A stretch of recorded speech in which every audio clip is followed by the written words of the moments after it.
Muy bien, aquí estamos en pie de lucha, con muchas ganas de continuar con este fascinante curso, Fundamentos Sociales de la Educación. Comienzo leyendo del monitor que tengo a mi mano derecha, que dice: la historia estudia y analiza los acontecimientos teniendo en consideración cuándo, cómo y por qué estos se dieron. Los seres humanos debemos aprender, y repito, debemos aprender de nuestra historia. Conociéndola, podemos tomar acciones afirmativas para nuestro futuro. La historia de la educación, que es lo que abordamos en este curso, es muy interesante y necesaria para conocerla, para poder tomar decisiones afirmativas, asertivas, atinadas en la educación del futuro que estará en las manos de ustedes. Muy bien, bienvenidos al módulo 9, Historia de la Educación y su influencia en la educación contemporánea. En este módulo tendremos la siguiente agenda. Vamos a estar preparando esta videoconferencia grabada 9.1, es la que trata de la historia universal de la educación. Luego tendré una segunda videoconferencia específicamente de la historia de la educación en Puerto Rico. Todos temas súper interesantes, porque estas cosas no se enseñan en la escuela. Por eso hay que llegar a la universidad a conocerlas. Además, les he puesto ahí un juego para entretenernos, el juego de quizzes, ¿bien? Que tiene que ver con este módulo previo a la tarea de esta semana, la pruebita corta. Esta semana, la pruebita corta, usted solamente tendrá 3 posibilidades, 3 intentos. Por eso, fogueen primero con quizzes y tomen notas de la videoconferencia y también vean las presentaciones que ya están en los materiales institucionales, acudan a los materiales de apoyo, pero no se limiten a eso antes de hacer la prueba. Que sepan, no se limiten haciendo el fogueo con la pruebita el juego de quizzes, perdón.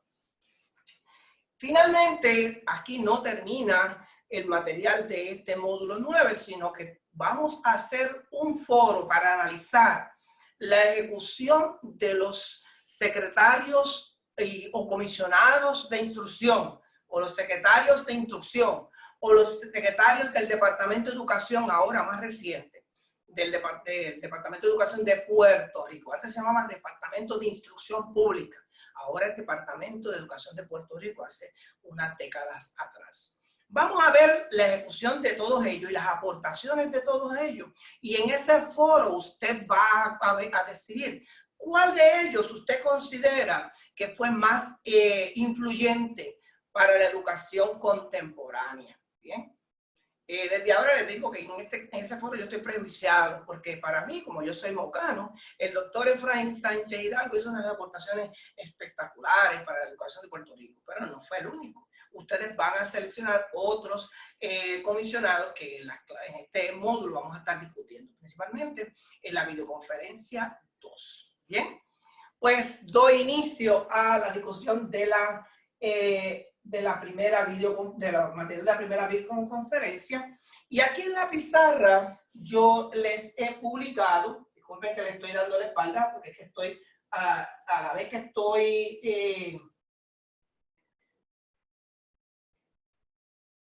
estoy trabajando con ustedes, pues estoy jugando con la tecnología. Ya la tengo preparada de tal manera de que yo pueda ver la presentación frente a mí. Ustedes la tienen en los materiales instruccionales y con eso me sirve a mí de guía para poder hablar con ustedes. Muy bien. Así que he preparado aquí un pequeño estudio. Sé que estoy trabajando con los asuntos de la iluminación, pero cada vez voy perfeccionando las técnicas para esta clase de Fundamentos Sociales de Educación. Muy bien. ¿Qué he establecido aquí? Una línea de tiempo que comienza con la aparición de la especie humana. Desde la aparición de la especie humana hasta la aparición de la escritura humana, ¿verdad? De la invención de la escritura humana, a ese periodo lo llamamos prehistoria. Desde que se inició la escritura humana hasta la caída del Imperio Romano de Occidente, a ese periodo se llama Edad Antigua.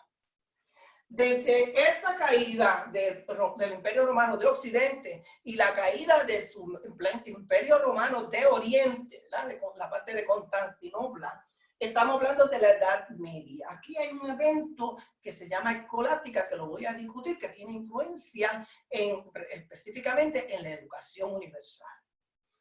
Hay un periodo de transición que se llama Renacimiento. En ese periodo se inventó la imprenta. Ahí empieza la gente a tener más conocimiento porque había más publicaciones escritas, así que el conocimiento llegaba a más gente. Y en esa misma época, el arte del Renacimiento fue el descubrimiento de América. Y por ende también, un año después, el descubrimiento de Puerto Rico. Ahí se marca el inicio de la Edad Moderna. Y aquí vamos a ver grandes aportaciones a la educación, por ejemplo, Comenio, Herbert, ¿verdad? Que fueron grandes exponentes de la Edad Media, Pestalozzi, Rousseau, John Locke. En la Edad Contemporánea, ¿verdad? Que ahora pues tiene que ver con tan pronto hubo la Revolución Francesa. Al concluir la Revolución Francesa, comienza la Edad Contemporánea. Bien, vamos ahora a entrarnos al tema que nos aborda en esta clase de fundamentos sociales de la educación, cómo la historia ha incidido en la educación contemporánea. Bueno, en la época de la prehistoria, ¿verdad? Los hombres primitivos, pues, ¿cómo aprendían los niños? Pues los niños aprendían imitando lo que hacían los adultos, porque estaban en una época de sobrevivencia. Por lo tanto, los niños veían que los papás iban a cazar, pues se iban a cazar, a pescar, a buscar frutos en la selva, pues eso mismo hacían los niños. Así que esa es la manera de los niños aprender, imitando, ¿verdad? Eso suena como a lo que decía Albert Bandura en la teoría de aprendizaje sociocultural o por observación. Ok. Más adelante viene entonces la antigüedad. Y en la antigüedad vamos a ver, voy a pasar la presentación. En la antigüedad, cada vez que paso la presentación, se me va la cámara de la pantalla. Necesito ver la cámara de la pantalla, así que por eso es que me tengo que retrasar un poco. En la antigüedad, vamos a hablar que los pueblos en la antigüedad no tenían personas capacitadas formalmente y encargadas de enseñar unos valores y unos aprendices básicos para la formación de las personas. O sea, no existían maestros como tal, como los conocemos hoy día. El hombre recibía una educación en la cual le transmitía de padres a hijos, de generación en generación, y simplemente esta consistía en el aprendizaje de las formas de vida, como lo había mencionado en la prehistoria, formas de cazar, de pescar, de mantenerse vivo, ¿verdad? El aprendizaje se basaba en todo aquello que ayudaba al hombre a sobrevivir en su mundo y la sociedad. Estamos hablando en la antigüedad también. En la antigüedad, los niños básicamente aprendían jugando y explorando. Los métodos de enseñanza más antiguos, entonces, se encuentran en el Antiguo Oriente, ahí en India, en China, en Persia, en Egipto, así como en la Grecia antigua, es donde encontramos los métodos de enseñanza más antiguos. Todos ellos tenían como objetivo común que la enseñanza se basara en la religión y las tradiciones. Así que sí, hay que hacer una anotación en la edad antigua, pues ya ustedes saben que tenía que ver con la religión, pero también con las tradiciones, ¿verdad? Para sobrevivir.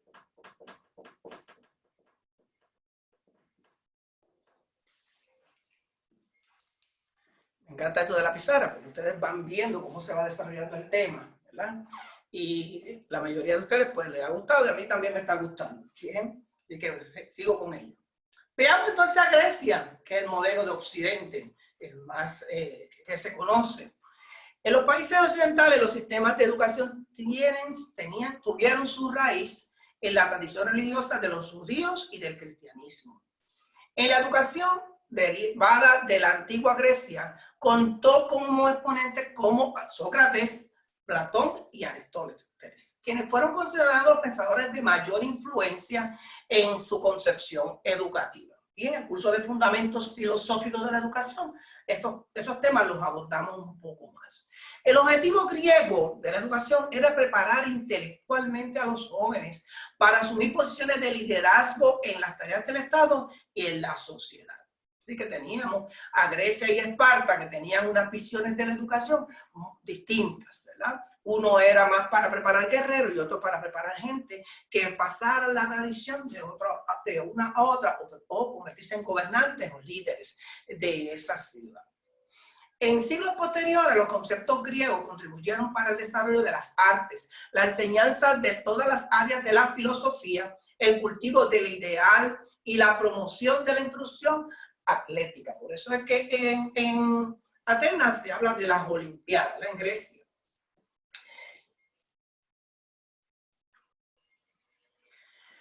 Vamos entonces de Grecia, recuerden que estoy en la edad antigua, de Grecia, vamos a ver el modelo, otro modelo de Occidente, que es el de Roma. Los romanos consideraban el uso de la retórica y de la oratoria como un aspecto fundamental. Vuelvo y repito, los romanos consideraban el uso de la retórica y la oratoria. Los exponentes más relevantes fueron Quintiliano, que fue educador del siglo I, y Cicerón, quien propuso un ideal humanista, inspirada en la paideia griega. Además impulsó la oratoria. No se olviden de Cicerón, un gran exponente romano, ¿verdad?, de la antigüedad. La educación romana transmitió al mundo occidental el estudio de la lengua latina, de la literatura clásica, la ingeniería, el derecho, la administración y la organización del gobierno. Fíjense que quiero resaltar aquí que la educación antigua de Roma tiene unas raíces también en la educación de los griegos. Fluyeron. Ahora nos movemos entonces a la Edad Media. Lo que estamos haciendo es unos aspectos relevantes de cada una de las épocas. En la Edad Media vamos a hablar de los primeros siglos de la era cristiana. Durante los primeros siglos de la influencia cristiana se fundaron muchas escuelas monásticas y también había escuelas municipales. La base del conocimiento se centraba en las 7 artes liberales que se dividían, ¿verdad?, aquí se dividían en dos, en trivium y quadrivium.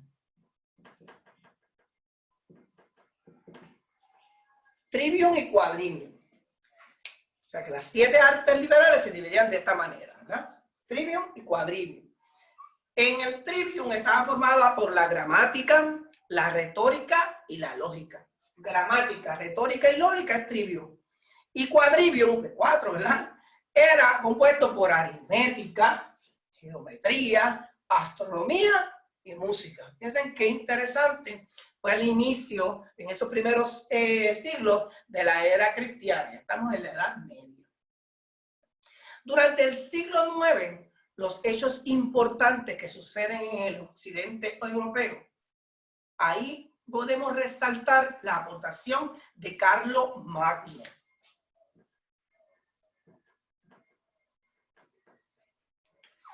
Que reconoció el valor de la educación.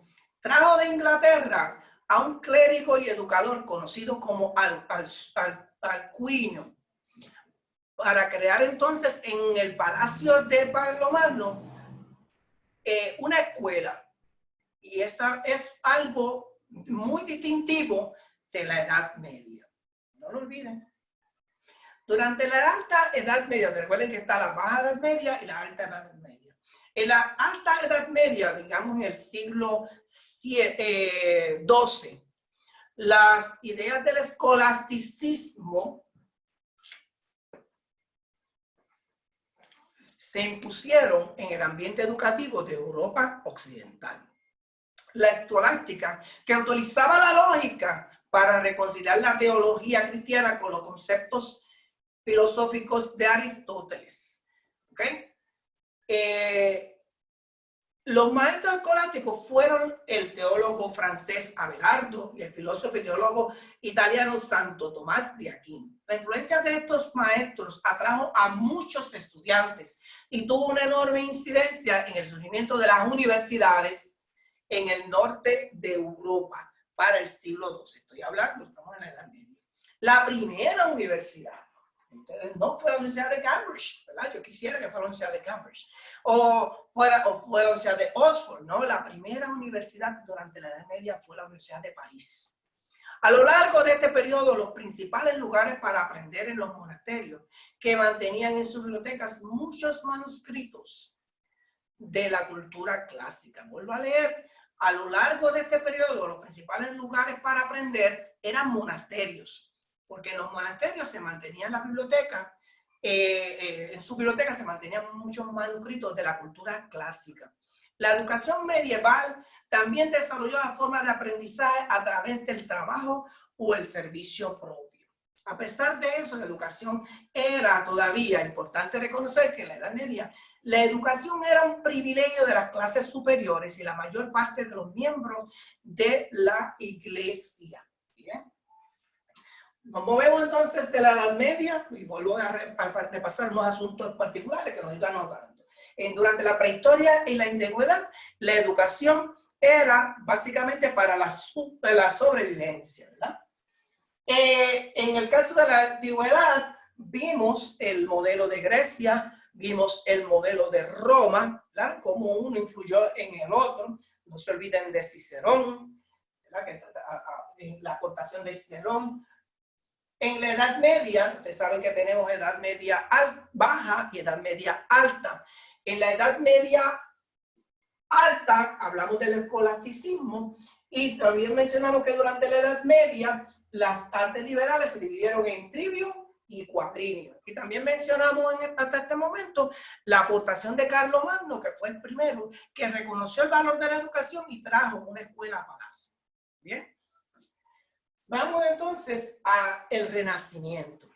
El Renacimiento es una época de transición, de lo que muchos llaman una época oscura a una época de luz, de ilustración.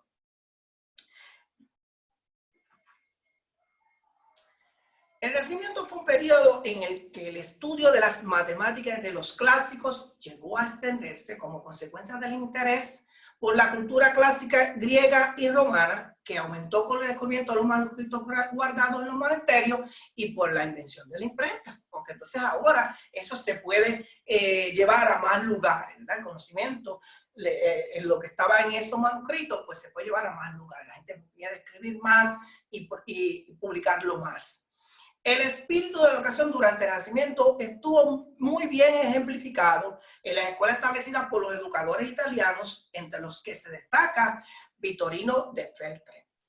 En las escuelas se introdujeron temas como la ciencia. Mira, por primera vez en el Renacimiento yo escucho de ciencia, porque anteriormente no estaba. Sí estaba la astronomía, la geometría, ¿verdad? La aritmética, las ciencias como que empiezan a tener un nuevo enfoque.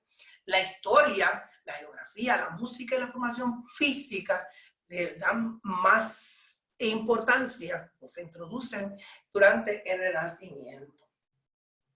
Estas iniciativas influyeron en el trabajo de otros educadores y sirvieron como modelo para los educadores durante más de 400 años. Esto dio base a la edad moderna, ya mismo vamos a explicar.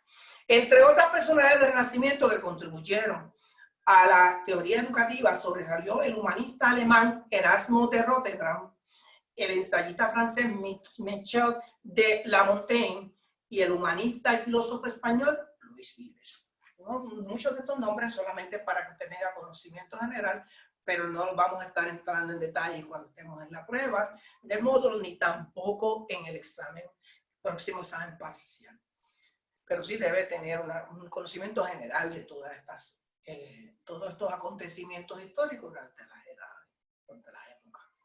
En los inicios del siglo XVI, las iglesias protestantes surgidas a partir de la reforma protestante por Martín Lutero, establecieron escuelas en las cuales se enseñaba a leer, a escribir, nociones básicas de aritmética, el catecismo a un nivel elemental y la cultura clásica, hebreo, matemática, ciencia, en lo que se podía denominar entonces la enseñanza secundaria.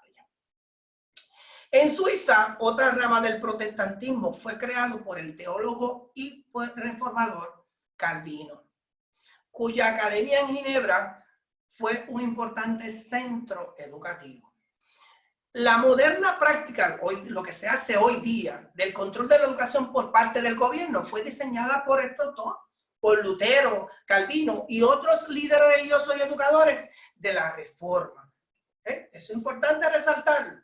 O sea, hoy día la educación en la mayoría de los países está controlada por el gobierno. Pues surgió aquí en el Renacimiento, ¿verdad? Con las ideas de Lutero, de Calvino y de otros religiosos y educadores de la Reforma. Los católicos también siguieron las ideas educativas del Renacimiento. No crean que se quedaron atrás. En las escuelas que dirigían o que promovieron como forma de respuesta a la creciente influencia del protestantismo dentro del espíritu de contrarreforma. Ellos no se quedaron atrás. Ellos lo que hicieron es porque vieron lo que estaba pasando con el espíritu de contrarreforma y lo trajeron para adaptarlo también a las iglesias católicas, a las escuelas católicas, ¿verdad? Lo que estaba haciendo en la iglesia católica. Esa síntesis se realizaba en los centros de la Compañía de Jesús. Y es importante. Fundada por el religioso español San Ignacio de Loyola en el 1540 con la aprobación del Papa Pablo III. Importante, la Compañía de los Jesuitas, ¿dónde estamos? En el Renacimiento. Hacer una nota aquí, porque cuando estemos en la próxima videoconferencia, en la parte de Puerto Rico, vamos a ver la influencia de esa organización.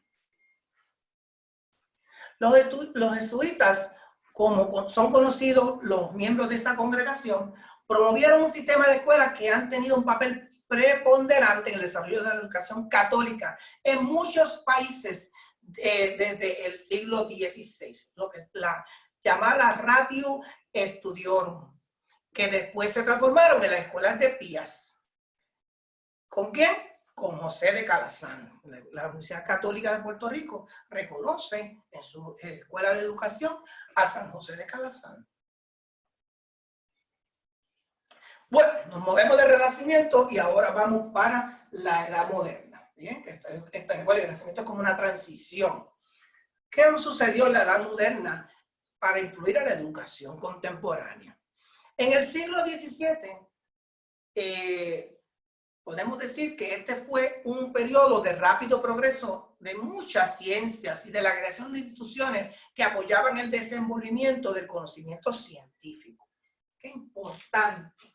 Y aquí empieza el conocimiento científico. Muchos educadores ejercieron una amplia influencia en este momento de la Edad Moderna. Por ejemplo, el educador alemán Wolfgang Radcliffe inició el uso de nuevos métodos para enseñar más rápidamente la lengua vernácula, las lenguas clásicas y el hebreo. Otro de los grandes exponentes de la Edad Moderna que influyó en la educación fue René Descartes. Fue un filósofo francés que remarcó el papel de la lógica como el principal fundamental del pensamiento racional, postulado que se había mantenido hasta la actualidad como base de la educación en Francia. Es importante resaltar lo siguiente. La importancia de la ciencia se manifestó en los escritos del filósofo Francis Bacon, que fundamentó los procesos de aprendizaje en el método inductivo. Así que si hablamos de gente importante en la Edad Moderna, pues ya ustedes saben que tienen que mencionar a Descartes, a Francis Bacon, con la parte del método inductivo, de lo particular a lo general. Este método inductivo anima a los estudiantes a observar y examinar de forma empírica objetos y situaciones antes de llegar a conclusiones referentes a lo observado. Otro de los grandes contribuyentes en la edad moderna fue John Locke. En la clase de filosofía trabajamos con John Locke, también se aborda en la clase de desarrollo humano. El filósofo inglés John Locke recomendaba un currículo y una metodología de educación que contemplaba la educación física, interesante, basado en el examen empírico de los hechos demostrables antes de llegar a las conclusiones.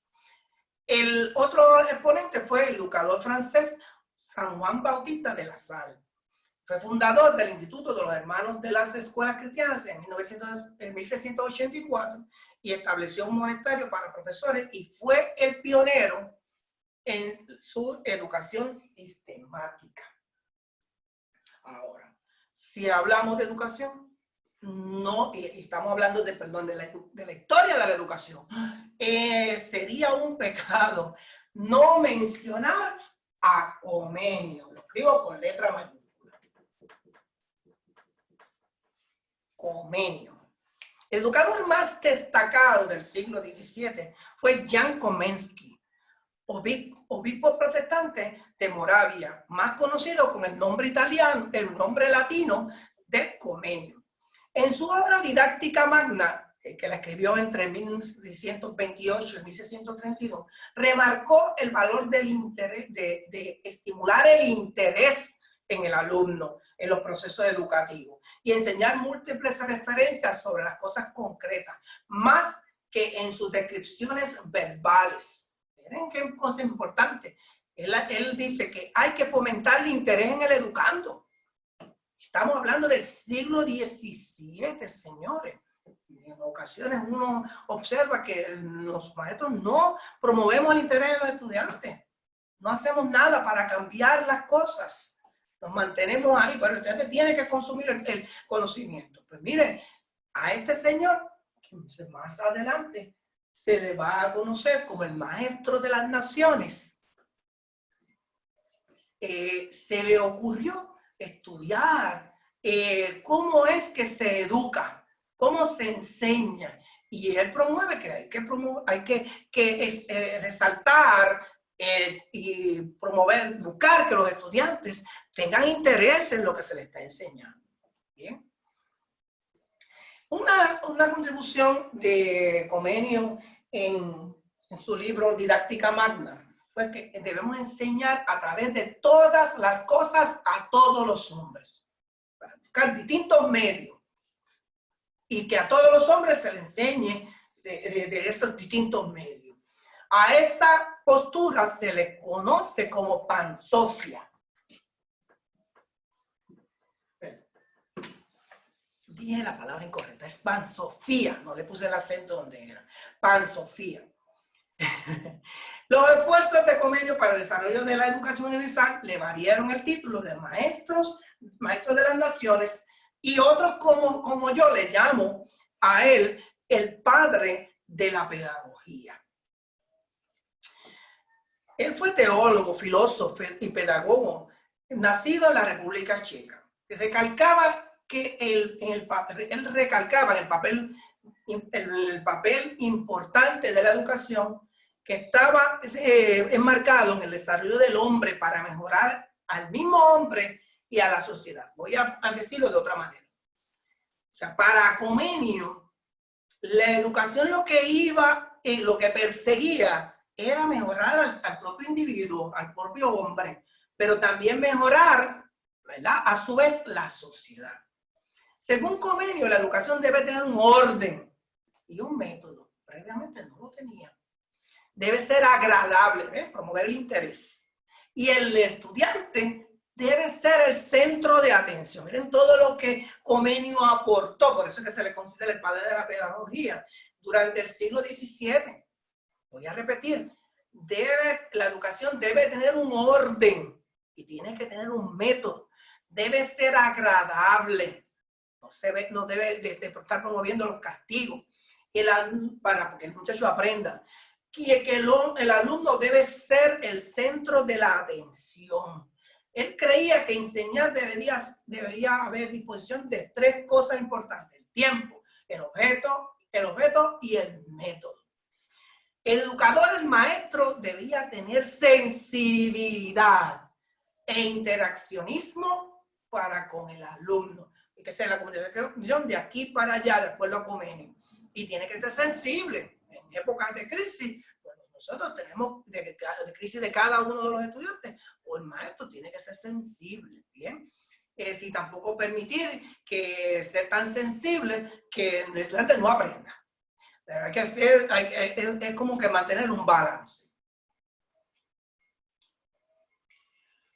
Comenio se preocupaba por las diferentes etapas del desarrollo educativo y separaba por edades la educación. ¿Bien? Así que él habla de colocar los conocimientos en forma de una espiral. También enfatizó en la globalización de las unidades, ya que cada aprendizaje debe formar parte de otro o dar fundamento, suelo o zapato, me refiero yo al otro. Para concluir con Comenio, le di mucha importancia porque es el padre de la educación, de la pedagogía. Que la pedagogía, ustedes saben que es la ciencia que estudia la metodología y las técnicas que se aplican a la enseñanza y la educación, considerando las características psicosociales, principalmente de los niños. Considerando las características psicosociales, principalmente de los niños. Comenio fue quien por primera vez le dio importancia a presentar ilustraciones en los libros también. Y la utilización del teatro en los salones de clase. Entonces, algunos de nosotros, los educadores que somos apasionados, pues a veces nos convertimos en artistas en el escenario. Propuso por primera vez una escuela que fuera práctica y en la que los estudiantes nunca fueran tratados mal. Interesante.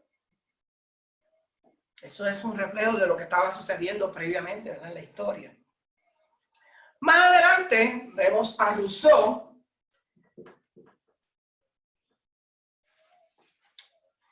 que en su obra Emilio, de 1762, insistió que los alumnos deberían ser tratados que no deberían ser tratados como adultos en miniatura, ¿bien? Porque eso era lo que estaba pasando, que deberían ser tratados como niños, no como adultos en miniatura. Las ideas de Rousseau influyeron mucho en Pestalozzi.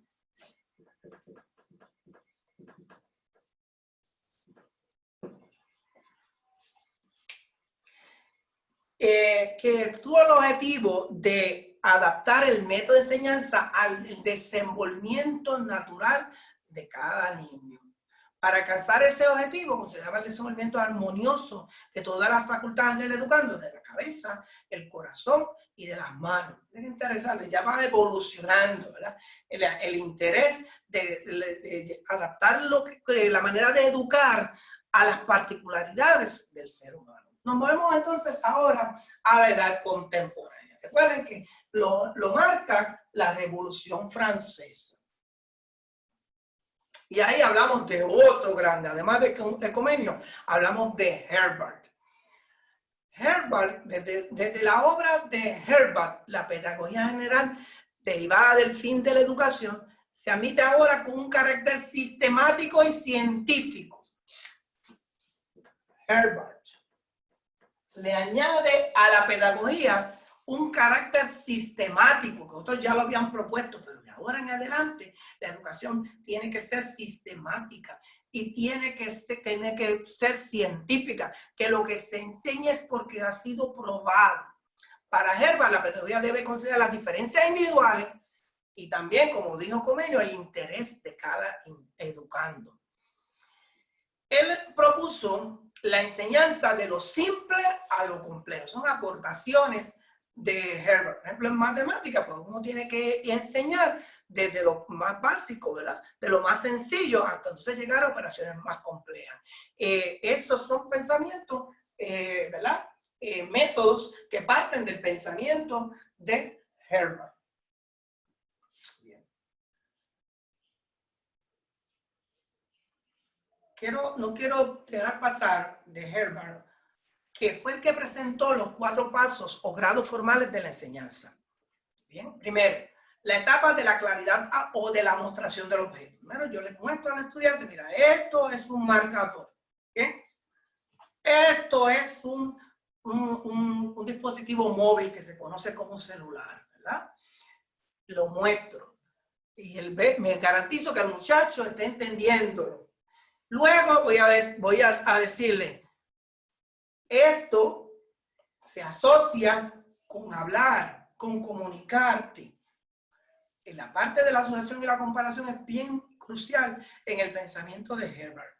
Luego, la etapa de la sistematización. Finalmente, la etapa del método o la aplicación. Si esto fue una clase de metodología de la educación, pues habría que abordar esto mucho más en detalle. Alemania y los Estados Unidos son 2 sistemas educativos de gran influencia herbarriana. Por eso nosotros, como somos parte de los Estados Unidos, pues continuamos con una educación que tiene mucho énfasis en pensamiento de Herbert. Durante el siglo XIX, recuerden que ya estoy en la edad contemporánea, otros educadores fueron influyentes. Por ejemplo, Froebel. No se lo puede olvidar Froebel. Froebel es el padre del jardín de niños, ¿ok? De la educación preescolar, para aprestar el niño a la escuela. Antes no se hacía eso. Así que cuando hablamos del kindergarten, su padre fue Friedrich Froebel. Bien, Froebel. La escuela pública en el siglo XIX era la encargada de formar ciudadanos mediante una educación básica gratuita para toda la población. Ya comienza a extendirse esa mentalidad de que todo el mundo debe estar educado. No solamente la gente superior, los más poderosos y los que están cerca de la iglesia, del clérigo, sino que toda la población debería, por lo menos, recibir una educación gratuita básica. Y eso comenzó en el siglo XIX. Bien. Vamos entonces a hablar ahora, ya estamos en la etapa contemporánea, y vamos a entrar entonces al comienzo de la educación pública en los Estados Unidos. Bien, ustedes saben que en el 19 de abril de 1775, las 13 colonias inglesas en Norteamérica lograron su independencia en Inglaterra. No fue el 4 de julio del 1776, porque el 4 de julio de 1776 lo que sucedió fue la declaración de independencia de los Estados Unidos de América, cuyo título oficial fue The Unanimous Declaration of the 13th United States of America.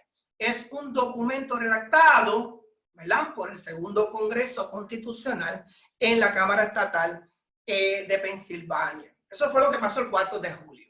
El 19 de 1775, ahí fue que sucedió por fin esas 13 colonias lograron independizarse de Inglaterra.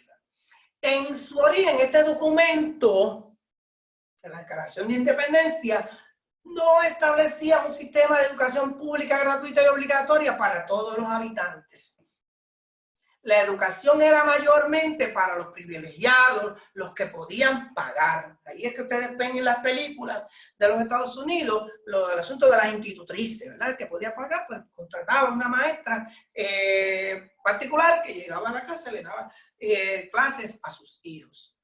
No fue hasta que apareció este individuo visionario de los Estados Unidos, en el estado que hoy día es el más académico de todos los Estados Unidos, precisamente la Universidad de Cambridge. Cambridge College está en Boston, Massachusetts, y está al lado de Harvard, MIT, y Massachusetts es un estado altamente académico, es considerado el más académico de todos los Estados Unidos.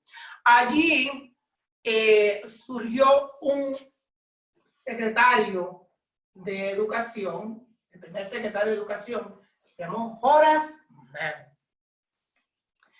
Él fue el primero que dijo, hay que promover la educación pública en todos los Estados Unidos, a gran escala, y desarrolló más de 1000 escuelas obligatorias basadas en ellos estaban viendo el sistema de escuelas comunes de Prusia. Ahí es que comienza la educación. Fíjense en qué año, 1840, 1850. Cuando estemos comparando con Puerto Rico, vamos a ver una diferencia. ¿Ok? Vamos entonces a meternos a la puerta. Ya vimos el siglo XIX. Vamos a ver el siglo XX. ¿A quién le puedo considerar importante si en un curso, ¿verdad?, que estemos viendo los asuntos esenciales de la historia de la educación? No debemos olvidarnos de voy a Kilpatrick.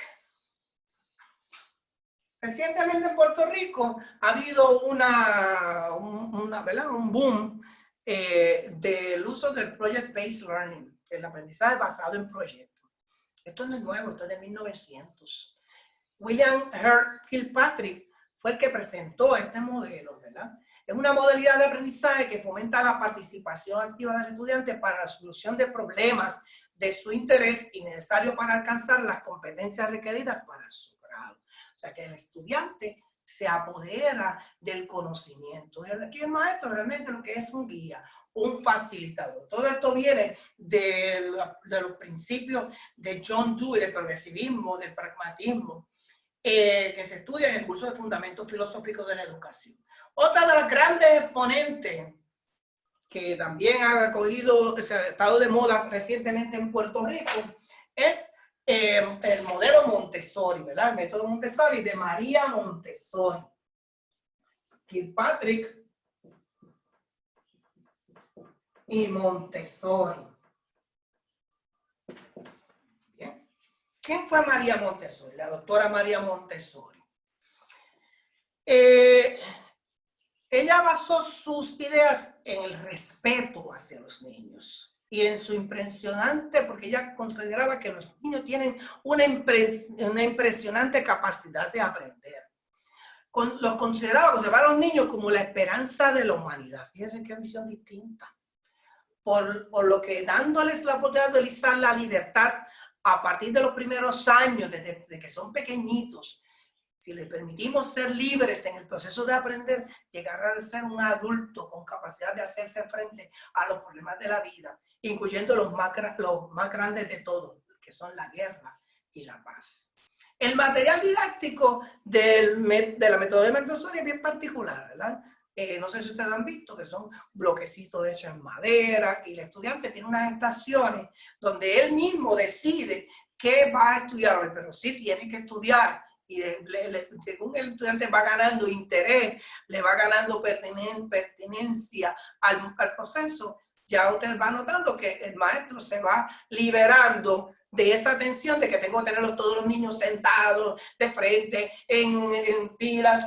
No, el método de Montessori cambia eso porque le da la libertad a los niños porque los considera que ellos tienen el potencial para hacerlo.